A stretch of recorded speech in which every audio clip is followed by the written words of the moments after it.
सांसों में बसा है तेरा ही एक नाम।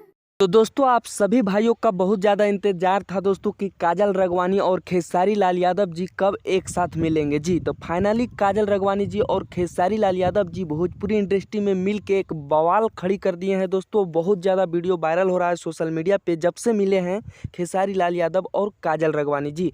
तो आप लोग के बता दें दोस्तों कि अभी आप लोग इंतजार कर रहे हैं कि गाना कब आएंगे खेसारी लाल यादव जी के साथ। तो आप लोग इस वीडियो में बने रहें दोस्तों, पूरी जानकारी देने वाले हैं, तो वीडियो को पूरा देखिएगा। नमस्कार दोस्तों, हम हैं बिक्कू, आप देख रहे हैं अपना चैनल बिक्कू भोजपुरी न्यूज़। तो आप लोग के बता दें दोस्तों कि बहुत जल्द गाना भी देखने को मिल जाएगा दोस्तों। अब तो मिल ही गए हैं काजल राघवानी और खेसारी लाल यादव जी, धमाल मचा दिए हैं दोस्तों भोजपुरी इंडस्ट्री में और एक गिरोह की तौर पर ले गए हैं दोस्तों इंडस्ट्री को जी। तो ऐसा ही मिलजुल कर रहना चाहिए दोस्तों। लेकिन आप लोग कितना ज़्यादा खुश है दोस्तों खेसारी और काजल राघवानी को मिलने पर, आप लोग कमेंट में लिखिएगा दोस्तों और इस वीडियो को दबा कर शेयर कर दीजिएगा दोस्तों। धन्यवाद दोस्तों, फिर मिलेंगे बवाल।